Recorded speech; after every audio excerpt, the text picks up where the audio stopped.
Eles abriram um porão e encontraram cartas escritas por gente que nunca voltou para casa. Não era só uma fazenda. Era um cemitério de segredos. Debaixo daquela fazenda esquecida, havia um passado que ainda respirava. E quando escavaram também a verdade que o Brasil fingiu esquecer. Essa história é sobre uma terra tomada e um passado que se recusou a ficar enterrado. Essa é a história que você vai ver hoje. Fique até o final para descobrir esse segredo obscuro. Então prepara a pipoca e comente aqui embaixo de onde estão assistindo. A gente vai te mandar um abraço. O sol rachava o chão de terra vermelha, e o silêncio da fazenda Santa Helena era cortado apenas pelo canto de um bem-te-vi solitário. A porteira velha rangia ao vento, enferrujada, como se guardasse há anos um segredo que preferia não contar. Lá dentro, o mato crescia alto demais, tomando os caminhos de pedra, engolindo a cerca quebrada, sufocando tudo que antes existia. A casa-sede, de janelas trancadas e pintura descascada, parecia um animal ferido que ainda respirava, à espera de algo. Nada ali se movia, como se o tempo tivesse parado, esperando o momento certo para voltar a andar. E esse momento veio. Primeiro com o ronco dos motores, depois com os gritos de orientação e por fim com as lonas pretas sendo desenroladas com pressa. Eram dezenas, talvez centenas de pessoas. Homens, mulheres, crianças, braços queimados de sol, olhares calejados de promessas quebradas. Era o MST, chegando com a força de quem já perdeu demais para recuar. Rafael vinha na frente, andando com passos largos, boné suado na cabeça e um papel na mão, o mapa do terreno. Enquanto os acampamentos improvisados se erguiam, Rafael subia até a varanda da casa-sede, como quem encara um monstro adormecido. Parou diante da porta e olhou em volta. Tudo ali parecia ter sido deixado às pressas. Um chinelo encostado no batente, um pano de prato já amarelecido, uma cadeira de balanço ainda se mexendo com o vento. Ele respirou fundo, empurrou a porta. O render da madeira ecoou como um aviso. Dentro da casa, o ar era denso, carregado de umidade e memórias. Paredes manchadas pelo tempo, móveis cobertos com lençóis brancos que tremiam levemente. Era como entrar num mausoléu, só que sem corpos à mostra. Os outros militantes preferiram não entrar, respeitando o clima pesado que ali reinava. Rafael, no entanto, parecia puxado por algo invisível, como se o passado daquelas paredes o reconhecesse. Do lado de fora, o movimento ganhava forma. Barracas montadas, cozinha coletiva em construção, reuniões para distribuir tarefas. Mas ninguém ainda sabia o que aquela fazenda realmente guardava. Por enquanto, era apenas mais uma terra improdutiva entre tantas outras, aguardando justiça. Só que Santa Helena tinha raízes mais profundas, e fantasmas que ainda se recusavam a descansar. E lá, bem aos fundos do terreno, escondido sob uma lona rasgada e entulho de madeira, havia algo coberto pelo tempo. Uma tampa de madeira escurecida, com o metal do cadeado quase dissolvido pela ferrugem. Ninguém a notou. Ainda. Mas ela estava lá, esperando, como um olho enterrado, prestes a se abrir. Na manhã seguinte, enquanto o sol ainda se espreguiçava no horizonte, Rafael reunia o grupo sob a sombra de um ipê torto. A reunião era sobre logística, água, comida, turnos de segurança. Mas no meio da fala, uma senhora de cabelos grisalhos e olhar profundo ergueu a mão. A gente tá mexendo com coisa grande aqui. Terra é poder, meu filho. E onde tem poder, tem gente querendo esconder coisa. A frase ficou no ar, pesada. Rafael sorriu com educação, mas por dentro sentiu algo se mover. Mais tarde, sozinho perto do fogão de lenha, ele lembrava daquelas palavras. Gente querendo esconder coisa. Por que aquela frase o incomodava tanto? Era como se tivesse sido dita para ele, só para ele. E ao olhar a casa-sede à distância, percebeu que aquilo não era só uma invasão. Era como se o local tivesse convocado todos ali, e agora os observasse, quieto, como quem espera o momento certo de reagir. Rafael decidiu dar uma volta sozinho. Queria mapear melhor o terreno, mas, na verdade, estava inquieto. Passou pelos currais destruídos, pelos antigos galpões de ferramentas e chegou até os fundos da sede. Foi quando viu, ou melhor, tropeçou, numa tábua parcialmente enterrada, coberta por um pedaço de lona. Se agachou, puxou com cuidado. Era uma tampa de porão. A madeira gemeu, como se reclamasse por ser acordada. Chamou mais 2 companheiros e juntos forçaram o cadeado enferrujado até ele ceder com um estalo seco. A escada de pedra revelada levava à escuridão. O cheiro que subiu era velho, mofado, com um toque metálico. Rafael sentiu um arrepio percorrer a espinha. Desceram com lanternas improvisadas, e o que viram lá dentro mudaria tudo. Mas naquele instante, sem ainda ver o conteúdo, ele já sabia. Havia algo errado. Muito errado. À noite, ele mal conseguiu dormir. A imagem da tampa se abrindo, o cheiro, os degraus, tudo parecia mais simbólico do que concreto. Como se ele tivesse cruzado uma linha invisível entre o presente e um passado que ninguém ali pediu para lembrar. A senhora de manhã tinha razão, aquilo ali era mais que terra. Era um segredo enterrado. E agora que tinham mexido, o segredo começaria a se defender. Na madrugada silenciosa, com o vento arranhando a lona das barracas, Rafael anotou uma frase em seu caderno, quase como um presságio. Algumas verdades não querem ser descobertas. Mas a gente não pode fingir que não viu. Mal sabia ele que essa frase voltaria, como um eco, quando tudo estivesse por um fio. Rafael não era o tipo de líder que gritava. Ele conquistava pelo exemplo. Acordava antes dos outros, ajudava a montar as barracas, carregava baldes de água no ombro e ainda tinha tempo para ouvir as histórias dos mais velhos. Era filho de professora e neto de ninguém. Pelo menos, era assim que a mãe dizia, sempre mudando de assunto quando perguntavam pela avó. Cresceu com a falta batendo a porta e o sonho da justiça brotando no peito. E foi assim que se viu, anos depois, à frente de uma ocupação. Ali no acampamento, tudo girava ao redor dele. Dona Dete, a senhora que falará sobre os segredos da terra, virou uma espécie de conselheira espiritual. Marquinhos, rapaz de riso fácil e olhar atento, era seu braço direito, sempre pronto para resolver qualquer problema. Já Luísa, tímida e observadora, era quem registrava tudo com sua câmera antiga, um presente do pai, jornalista desaparecido nos anos 80. Era um grupo unido, movido por dores diferentes, mas esperanças parecidas. Nos primeiros dias, a luta era prática. Garantir comida, impedir ameaças da polícia local, manter o moral alto.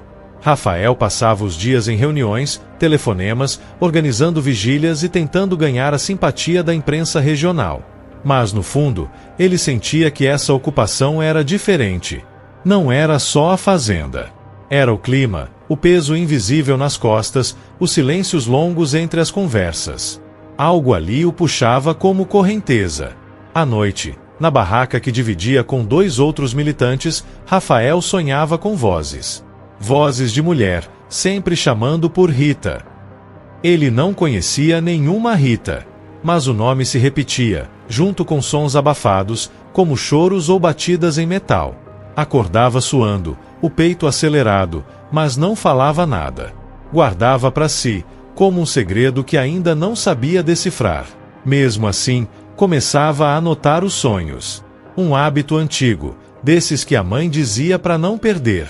Nos corredores da casa-sede, Luísa fotografava objetos antigos. Uma medalha militar sobre a estante, um porta-retrato quebrado com a foto de um homem fardado e um papel amassado com a frase: "Nada se revela sem custo". Ela mostrou a imagem a Rafael. Ele apenas assentiu, engolindo seco. Não queria alarmar ninguém, ainda. Mas sentia que quanto mais se mexiam ali, mais a terra se remexia de volta. Era como cutucar um bicho ferido. E assim, a ocupação seguia. Pelo lado de fora, era mais uma luta por terra. Mas por dentro, algo começava a despertar. E Rafael, mesmo sem entender, já intuía. A resposta que ele sempre buscou sobre sua avó talvez estivesse mais próxima do que jamais imaginou. E junto dela, uma dor que ninguém estava pronto para encarar. Foi numa tarde abafada que tudo começou a desmoronar ou a se revelar. Marquinhos apareceu correndo, com a respiração curta, e puxou Rafael pela manga. Você precisa ver isso agora. Foram até os fundos da casa-sede, onde a tampa de madeira havia sido deixada aberta após o primeiro acesso. No fundo do porão, empilhadas como se tivessem sido esquecidas às pressas, estavam várias caixas metálicas. Uma delas, menor, estava trancada, mas outra se abriu com um simples puxão. Dentro, papéis. Muitos papéis. E fotos. Algumas tão nítidas que pareciam tiradas ontem. Rafael começou a ler. Os nomes eram familiares, pelo menos para quem conhecia um pouco da história dos anos de chumbo. Havia carimbos oficiais, rubricas, transcrições de interrogatórios, laudos médicos assinados por militares. E então, entre os documentos, um envelope marrom. Nele, uma carta dobrada em 3 partes, com a caligrafia irregular de alguém à beira do desespero. Estava endereçada a Rita Souza, minha filha. O mundo de Rafael parou. Ele não sabia se sentava ou gritava. Leu a carta 1, 2, 3 vezes. O nome da remetente, Elisa Ferreira. O nome que a mãe, durante toda a infância, evitava. A mulher que sumiu no norte. Ali, entre os dedos suados de Rafael, estavam as palavras da avó que ele nunca conheceu. Elisa falava de dores, de tortura, de esperança. Pedia perdão, pedia que sua filha fosse livre. E contava que estava presa ali mesmo, naquela fazenda. A ficha caiu como um soco no estômago. Aquela ocupação, que parecia uma ação política comum, era agora um chamado pessoal. Rafael olhou ao redor, como se o porão pudesse ouvi-lo. Aquela terra não era apenas improdutiva. Era amaldiçoada. E o sangue que ali foi derramado continuava gritando. Ao subir de volta, segurando a carta no peito, ele sabia que nada seria como antes. Não dava mais para fingir que aquilo era só uma luta por espaço. Agora era também uma luta por memória. Nos dias seguintes, Rafael passou a agir diferente. Mais calado, mais focado. Reuniões com jornalistas, chamadas para advogados, digitalização dos documentos. Ele não contou a verdade nem para Luísa, nem para Marquinhos, ainda. Sabia que, assim que falasse, colocaria todos em risco. Mas precisava entender quem era Elisa. Precisava saber o que diabos essa fazenda escondia. E por que, tantos anos depois, ninguém nunca disse nada. Enquanto isso, em Anápolis, uma ligação anônima cruzava a linha de um telefone fixo. Uma voz seca dizia: invadiram a Santa Helena. Encontraram o que foi deixado. Do outro lado da linha, uma respiração pesada. Depois de um silêncio longo, uma resposta gelada: então está na hora de apagar tudo. Na madrugada seguinte, Rafael não dormiu. Deitado no colchonete, olhos abertos, encarava o teto da barraca como se procurasse respostas nas dobras da lona. A carta da avó não saía de sua mente. Cada palavra parecia queimar na pele. Minha filha, se você estiver lendo isso, talvez eu não esteja mais viva. A frase martelava como um tambor distante. E agora? Denunciar? Guardar? Expor tudo? Se falasse demais, colocaria todos em risco. Se calasse, trairia Elisa. Do lado de fora, o acampamento dormia em paz. Mas Rafael via o perigo se aproximando como fumaça no horizonte. Começou a fazer anotações, listar nomes, digitalizar os papéis. Marquinhos percebeu sua mudança de comportamento e cobrou explicações. Você sumiu, irmão. Tá diferente. Rafael respondeu com evasivas, dizendo que estava só cansado. Mas Luísa, sempre atenta, percebeu mais. Ao vê-lo esconder um envelope dentro da mochila, o confrontou. Ele hesitou, mas não revelou tudo. Ainda não. O medo crescia como erva daninha. E se aquilo fosse uma armadilha? E se os documentos fossem falsos? Ou pior, e se quem os deixou ali estivesse esperando alguém encontrá-los? Em paralelo, começou a notar movimentações estranhas. Um carro prata parava sempre na estrada, com os vidros escuros. Um rapaz desconhecido começou a fazer perguntas demais sobre a sede. As ameaças estavam nascendo, discretas, como farpas no chão de terra. Rafael passou a dormir com um canivete debaixo do travesseiro. Na casa-sede, voltou ao porão com Luísa, fingindo ser apenas mais uma visita de registro. Mas a câmera dela flagrou algo que ele não havia notado antes: um símbolo gravado na parede, quase apagado, como uma águia segurando uma espada. Rafael engoliu seco. Era o brasão do extinto DOI-CODE. Aquilo não deixava mais dúvidas. Ali foi um centro de tortura. A história que ele tanto ouviu falar em aulas, livros, filmes, estava agora diante dele, suja, real e pulsando. Pela primeira vez, Rafael pensou seriamente em ir embora. Escrever uma carta, deixar os documentos com alguém de confiança e sumir por uns tempos. A pressão era imensa. O movimento precisava dele, mas ele estava envolvido demais. Pessoalmente demais. Mas ao lembrar do que Elisa escreveu, sentiu um nó na garganta. Se minha história puder ajudar alguém a entender a verdade, então valeu a pena. Ele não podia fugir. Não agora. Na manhã seguinte, Rafael fez uma escolha.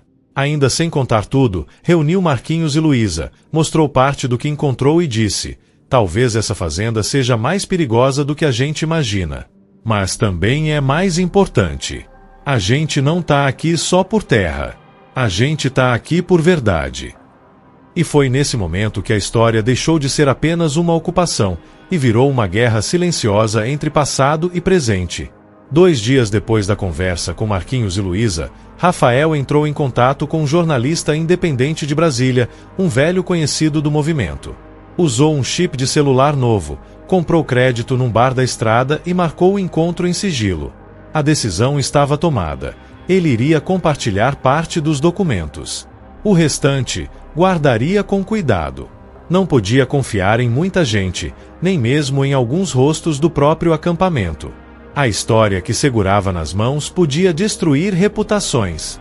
Ou pior, despertar monstros adormecidos. Na volta da cidade, Rafael notou algo estranho. A porteira da fazenda, que costumava ranger, estava destrancada. As marcas de pneu no chão eram recentes. Quando entrou, nada parecia fora do lugar, mas seu instinto gritava. Foi direto até a casa-sede. Ao chegar ao porão, o baú com documentos estava aberto. Alguém tinha mexido ali. O coração acelerou. As cartas estavam espalhadas, mas ainda estavam lá. Ele reorganizou tudo rapidamente e trancou o local com uma corrente nova. Naquela noite, Rafael reuniu os militantes de confiança. Alguém está tentando apagar o que a gente descobriu aqui.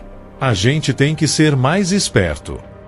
Sugeriu um revezamento de vigília na casa-sede e começou a guardar cópias digitais dos documentos em vários pendrives, distribuídos entre ele, Luísa e Marquinhos. Também escondeu um envelope com fotos e nomes dentro do fogão a lenha da antiga cozinha, coberto de cinzas. Se algo acontecesse, pelo menos parte da verdade sobreviveria. Enquanto isso, a notícia da ocupação se espalhava. Matérias tendenciosas começaram a surgir em jornais locais, pintando o movimento como invasores violentos. Fotos do acampamento foram vazadas com legendas manipuladas. Rafael sabia o que era aquilo: estratégia de pressão. E por trás dela, alguém com poder. Arnaldo Ferraz ainda não havia aparecido pessoalmente, mas seus passos já ecoavam no chão da fazenda como trovões silenciosos. Certo de que o confronto seria inevitável, Rafael começou a preparar o grupo. Não era mais só uma questão de resistir à reintegração de posse. Era resistir ao silêncio imposto por décadas. À noite, escrevia em seu caderno como se fossem cartas para a avó: Elisa, hoje escutei tua voz entre os galhos do ipê. A gente vai te escutar até o fim. Era como se cada linha o fortalecesse, como se a memória dela o guiasse por dentro da escuridão que se aproximava. Então, no dia seguinte, chegou ao acampamento um homem de terno, bem vestido, com jeito de advogado caro. Disse representar a família Ferraz. Entregou uma intimação para desocupação imediata, com ameaça de uso da força policial. Esta propriedade está sendo violada. Vocês não sabem com quem estão lidando. Rafael olhou bem nos olhos dele e respondeu, calmo, firme: acho que agora eu sei. Desde o início da ocupação, Luísa era discreta. Câmera sempre pendurada no pescoço, andar leve, quase silencioso. Mas depois da descoberta do porão, ela passou a seguir Rafael com mais atenção e preocupação. Notava os olhares perdidos dele, o jeito como ele dormia mal, como andava com o semblante carregado. Numa noite em que ele vasculhava papéis sob a luz fraca de uma lanterna, ela se aproximou devagar e disse, quase num sussurro, "Você não precisa carregar isso tudo sozinho." Rafael hesitou. Por um instante, quis responder com firmeza, manter o controle. Mas ali, no silêncio da cozinha escura, com cheiro de cinza e café requentado, ele cedeu. Contou a verdade. Tudo. Falou da carta, da assinatura de Elisa, da história que sua mãe se recusava a contar. Luísa ouviu em silêncio, sem interromper. Quando ele terminou, ela respirou fundo, colocou a mão sobre a dele e disse, "Você precisa contar isso pro mundo. E eu posso te ajudar a mostrar." Nas noites seguintes, eles se aproximaram. Enquanto Rafael mergulhava em documentos, Luísa vasculhava arquivos digitais, notícias antigas, buscava correspondências com os nomes encontrados nas pastas. Criaram juntos um painel com conexões, fotos e datas, como numa investigação policial. Mais do que isso, criaram cumplicidade. E mesmo sem dizer com todas as letras, a dor de Rafael passou a encontrar abrigo na presença dela. Um dia, Luísa mostrou a ele uma foto em preto e branco. Era de um grupo de militantes em uma passeata em 1972. No canto, quase imperceptível, estava uma jovem sorrindo, olhos grandes, cabelos presos, semblante firme. "Essa aqui é sua avó, Rafael. Achei numa matéria esquecida da Folha." Ele olhou fixamente para a imagem por vários minutos, sem dizer nada. Era como se, pela primeira vez, tivesse rosto aquela ausência que o acompanhava desde a infância. Naquela noite, enquanto o acampamento dormia, Rafael e Luísa subiram até a colina da fazenda, onde o sinal de celular era mais forte. Sentaram lado a lado, sem pressa. Ele contou sobre a infância, sobre a mãe sempre fechada, sobre os silêncios em datas comemorativas. Ela contou sobre o pai, jornalista desaparecido em circunstâncias semelhantes. Ali, sob o céu cheio de estrelas e com os pés tocando uma terra que respirava segredos, os dois entenderam. Aquilo tudo era mais que luta política. Era herança. Era ferida compartilhada. Na manhã seguinte, Luísa começou a gravar um mini documentário com o que haviam descoberto. Registrava os detalhes, narrava as cartas, costurava passado e presente. E a cada clique da câmera, Rafael sentia que a verdade ganhava voz. Juntos, eles já não eram apenas militantes. Eram testemunhas. E estavam prontos para contar o que tantos tentaram apagar. Nas semanas seguintes, o acampamento virou um formigueiro de movimento e propósito. Com a ajuda de Luísa, Rafael organizava os arquivos, montava dossiês e enviava trechos selecionados para jornalistas de confiança. A história começou a circular em grupos de direitos humanos, fóruns independentes, pequenas colunas da imprensa alternativa. Ninguém ainda ousava publicar com destaque, mas os sussurros estavam virando ecos. Pela primeira vez, Rafael sentia que talvez conseguisse, de verdade, romper o silêncio de décadas. Ao mesmo tempo, Rafael se via no papel de líder mais do que nunca. Reuniões diárias, planos de proteção, definição de rotas de fuga. Ele cuidava da segurança do grupo, mas também da estratégia da denúncia. Usou a estrutura da casa-sede como quartel-general, colou mapas na parede, criou pastas coloridas com datas, nomes e conexões. Era como se estivesse reconstruindo uma história que o Brasil preferiu esquecer.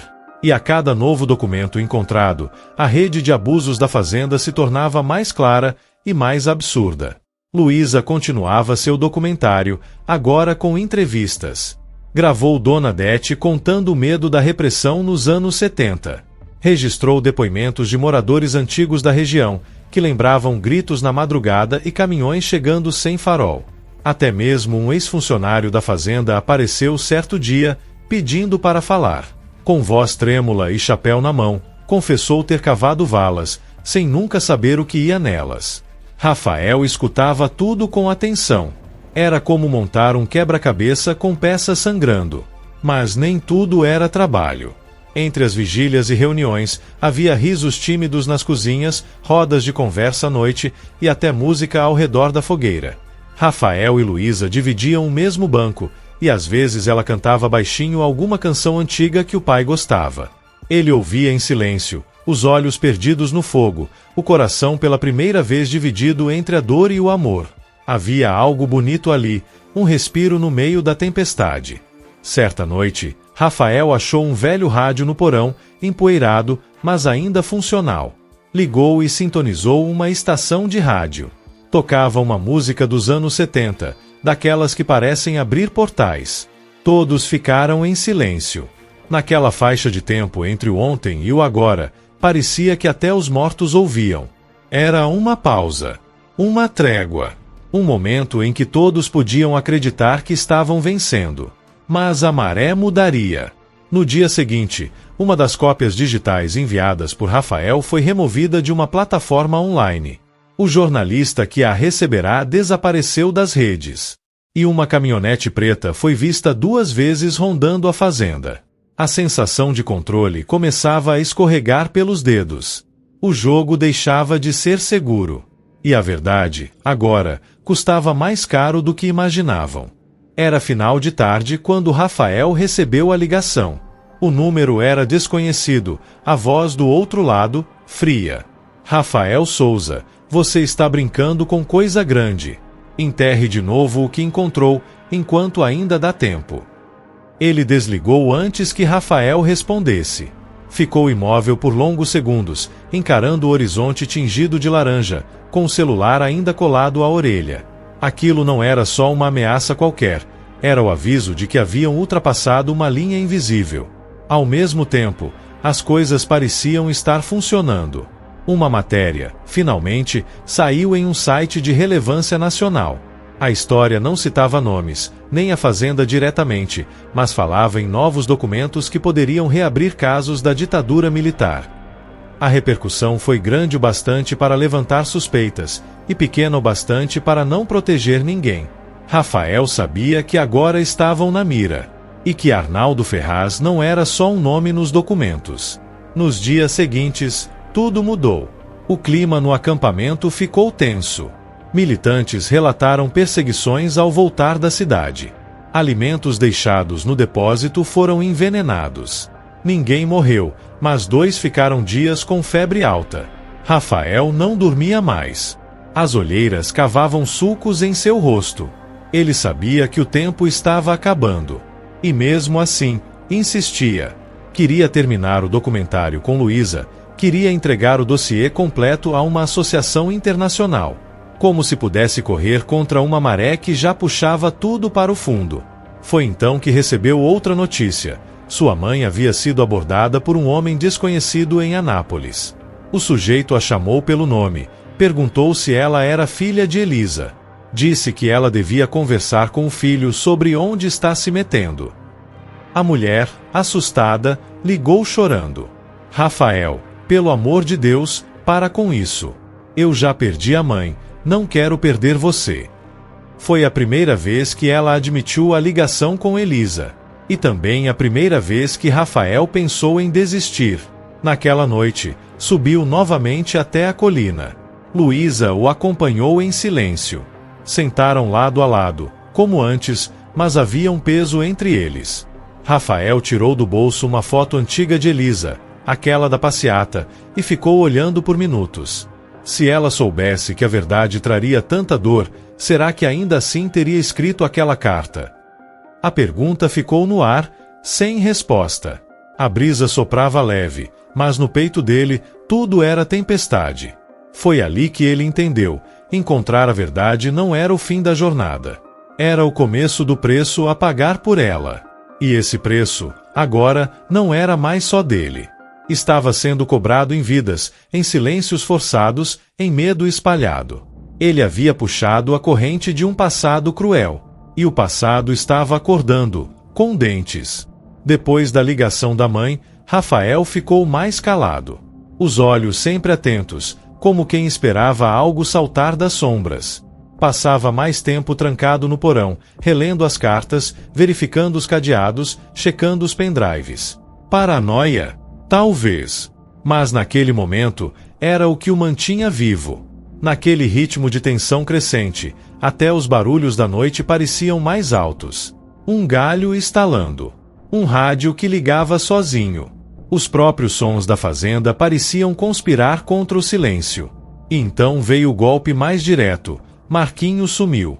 Saiu pela manhã para buscar mantimentos e nunca voltou. O telefone só dava desligado.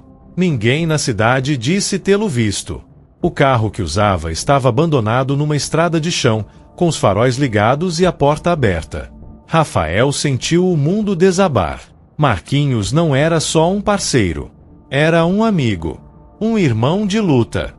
E agora era mais um nome numa lista que crescia sem explicação. A culpa o engoliu. No mesmo dia, alguém invadiu a sede do acampamento. Arrombaram a tenda onde estavam guardadas as cópias impressas dos documentos. Tudo foi revirado. Algumas páginas desapareceram. Outras estavam rasgadas. Rafael segurou o papel manchado de lama como quem segura o próprio fôlego. Eles já estão aqui, disse baixinho, encarando Luísa com medo que não fingia mais esconder. Não era uma ameaça. Era um cerco. E o tempo deles estava acabando. Luísa, ainda firme, decidiu agir. Pegou os materiais restantes e começou a enviar cópias para canais no exterior. Se a gente não conseguir sair daqui, pelo menos o mundo vai saber. Mas Rafael estava dividido. Parte dele queria resistir até o fim. Outra parte queria fugir, com ela. Começaram a planejar rotas de saída, pontos de encontro. Dormiam em lugares diferentes a cada noite. Apagavam pegadas. Deixavam lanternas acesas como iscas. A fazenda, que um dia foi palco de tortura, voltava a ser um campo minado. Em Brasília, um deputado ligado à Comissão da Verdade mencionou publicamente a denúncia sobre a fazenda Santa Helena. Era a primeira vez que o nome aparecia oficialmente. Mas, junto disso, veio a resposta. A justiça autorizou reintegração de posse. E com ela, o envio da tropa de choque. O oficial que lia a ordem aos militantes usava farda nova, mas o olhar era o mesmo, gelado, sem conversa. O Estado se preparava para calar a terra de novo. Naquele momento, Rafael entendeu que a luta não era mais só contra o passado. Era contra a força que o passado ainda tinha sobre o presente. E essa força agora tinha rosto, farda e prazo. Os inimigos não vinham mais nas sombras. Estavam vindo pela estrada principal, em viaturas, com escudos e spray de pimenta. E não vinham negociar. A reintegração chegou com o barulho seco das botas na terra e o silêncio pesado dos que sabiam que não poderiam resistir. Os policiais cercaram o acampamento ao amanhecer, sem aviso, sem diálogo. Rafael correu para avisar os companheiros, mas quando chegou ao centro da fazenda, as primeiras barracas já estavam sendo desmontadas à força. O cheiro de gás lacrimogêneo se misturava com o da lenha apagada, e o som de gritos e correria cobria o canto dos pássaros. A ocupação estava caindo. E junto com ela, tudo o que ele havia construído. Luísa tentou salvar os equipamentos. Colocou os cartões de memória dentro da roupa e correu para a mata, mas foi empurrada por um dos policiais e caiu, ralando os braços. Rafael a alcançou, a ajudou a se levantar, e eles fugiram por um dos caminhos de fuga que haviam traçado semanas antes. Mas algo dentro dele sabia, a derrota estava posta. Os documentos escondidos, levados. Os áudios, quebrados. O porão, lacrado. Em questão de horas, tudo fora varrido como poeira. Pior ainda foi o que veio depois. O deputado que havia mencionado a fazenda recuou publicamente. Disse que foi mal informado. Os veículos de imprensa silenciaram. Nenhuma manchete, nenhuma imagem da ação policial. A história havia sumido, como sumiram tantas outras ao longo das décadas. Rafael, escondido em uma casa de apoio nos arredores, tremia. Olhava para as mãos sujas, para o corpo ferido, e pensava, foi tudo em vão. Marquinhos ainda estava desaparecido. Ninguém falava dele. Era como se nunca tivesse existido.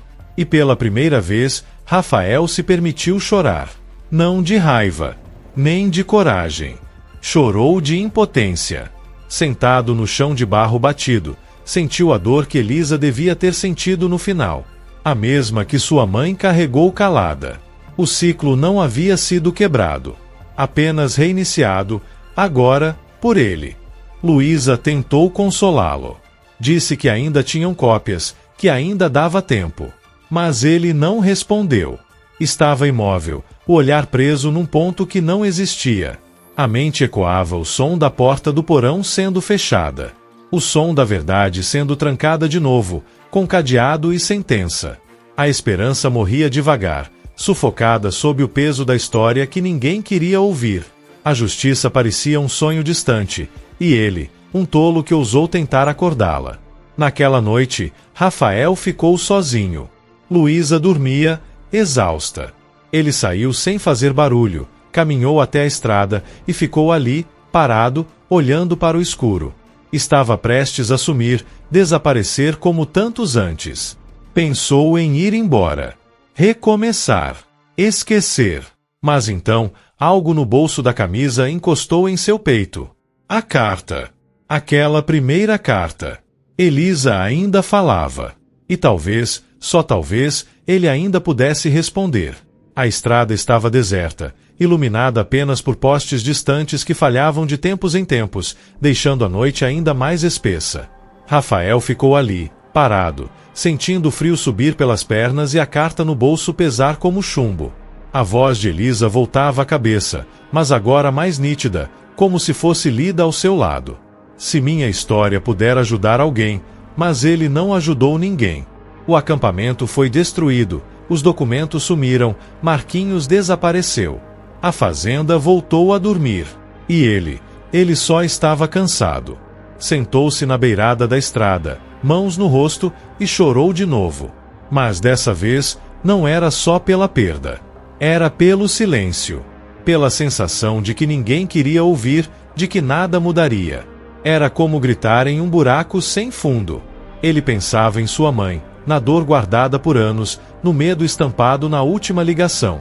Pensava em Luísa, que acreditava mais do que ele conseguia sustentar. Pensava em Elisa, presa naquele porão, escrevendo com as mãos tremendo, imaginando uma liberdade que nunca viria. Na escuridão daquela madrugada, Rafael questionou tudo. Será que era justo expor a história da avó? Será que honrar sua memória significava se destruir também? Começou a pensar em desistir de vez. Jogar a carta no rio. Desaparecer.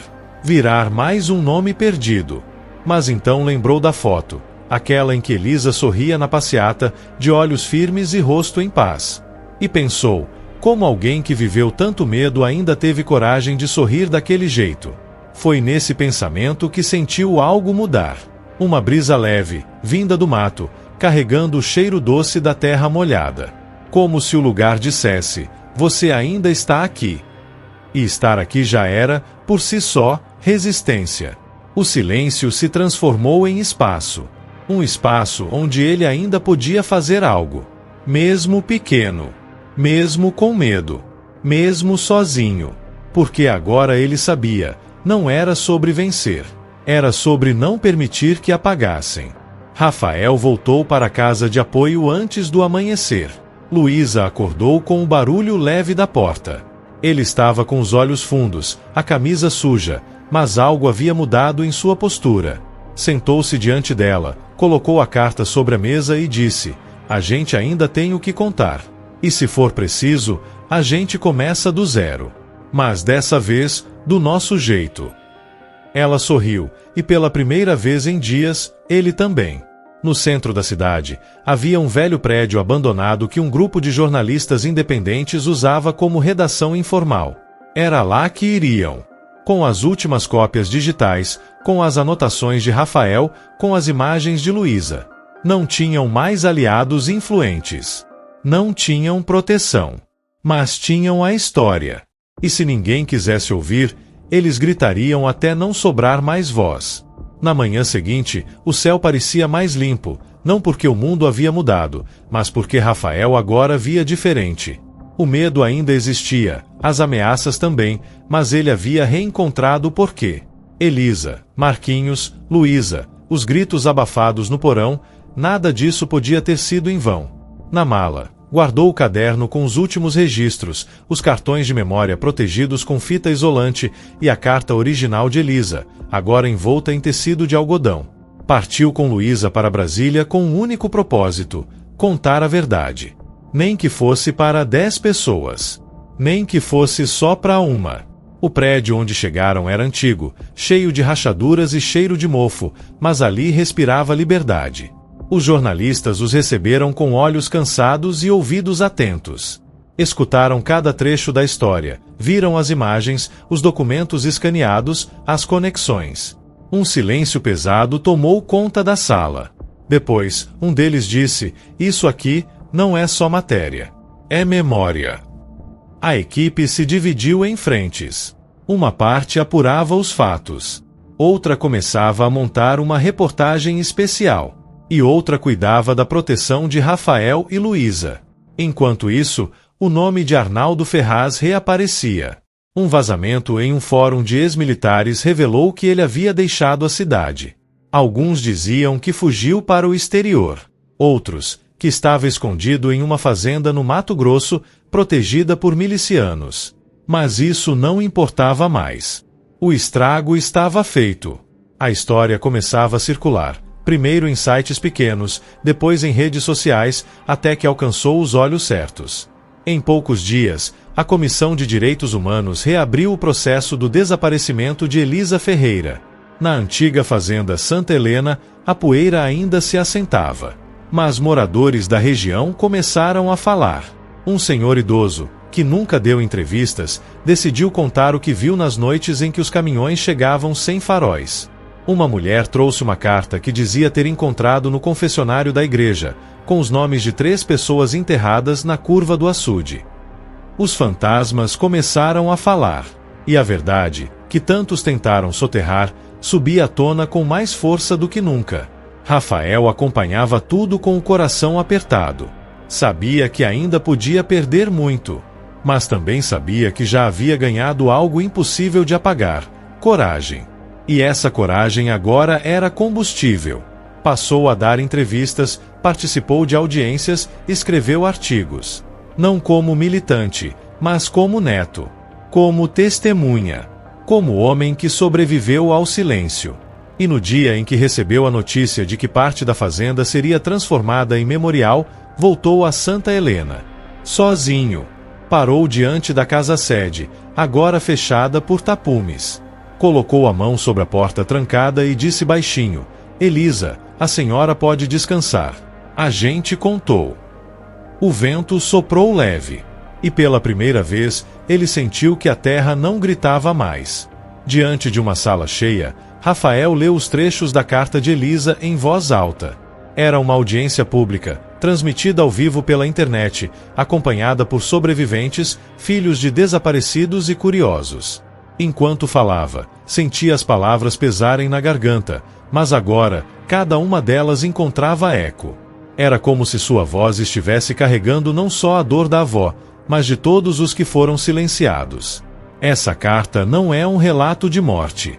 É um chamado à memória. E memória é resistência. Luísa estava ali também, com a câmera na mão e os olhos marejados. O documentário que começaram na fazenda agora estava em fase final de edição, pronto para estrear em um festival internacional de direitos humanos. O nome: Enterrados de Pé. Era mais que um filme. Era uma resposta. Uma promessa. Um lembrete de que, por mais que tentem, o passado não apodrece sozinho quando há quem escave com coragem. A repercussão foi maior do que esperavam. Universidades passaram a estudar o caso. A Comissão Nacional da Verdade reabriu o dossiê da região. Pela primeira vez, o nome de Elisa Ferreira foi reconhecido como vítima oficial da repressão, com menção pública no Diário Oficial. Um pequeno gesto, talvez. Mas para Rafael, foi como devolver à avó o nome que haviam arrancado à força.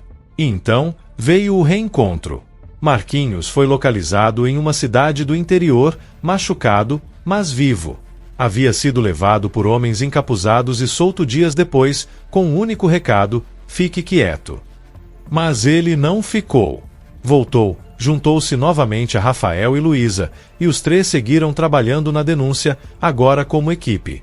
As cicatrizes ficaram, tanto no corpo quanto na alma, mas com elas veio também a certeza de que lutar valeu a pena.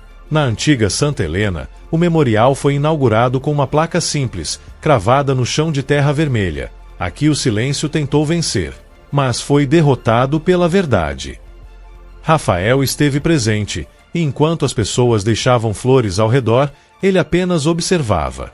Não precisava mais falar. A história agora era de todos. E se um dia voltassem a tentar apagar, saberiam que alguém sempre escutaria. Ele olhou para o céu de Goiás, respirou fundo e, pela primeira vez em muito tempo, sorriu sem medo. Não porque tudo estava resolvido, mas porque, enfim, estava registrado.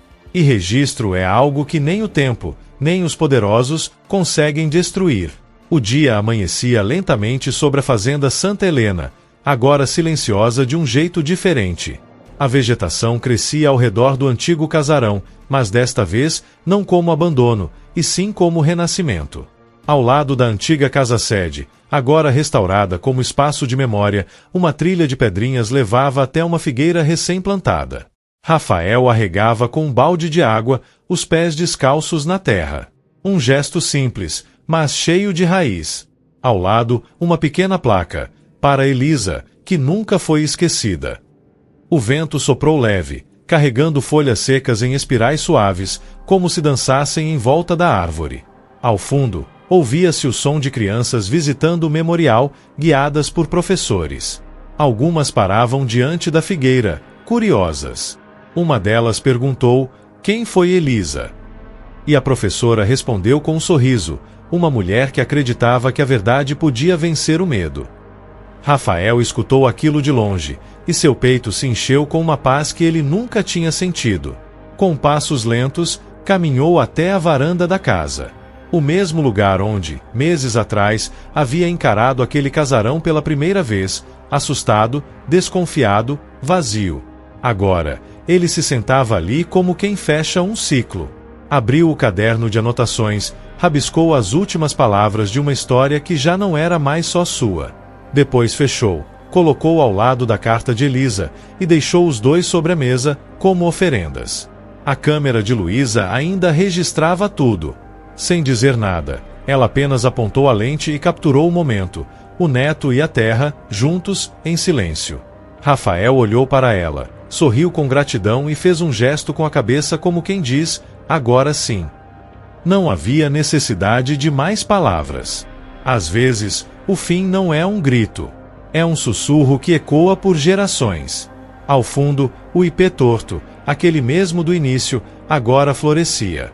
Suas flores amarelas caíam lentamente sobre a trilha de pedras, como confetes de uma celebração discreta. E assim, a imagem final se desenhou. A terra que um dia escondeu gritos, agora devolvia flores. A história havia sido contada. E o silêncio, enfim, enterrado. E assim terminou a história de Rafael, da fazenda Santa Helena, e de um silêncio que durou mais de 40 anos. O que faria se descobrisse que a sua família está ligada a um segredo enterrado há décadas? Terá força para escavar ou medo do que pode encontrar? Se essa história te tocou, não guarda só para você. Compartilha com alguém que precisa ouvir isso. E se quiser ouvir mais histórias emocionantes como essa, reais ou inspiradas em verdades, se inscreve no canal e ativa as notificações. E não sai daqui, não. Clica no vídeo que está aparecendo na sua tela agora. Tem outra história tão impactante quanto essa te esperando.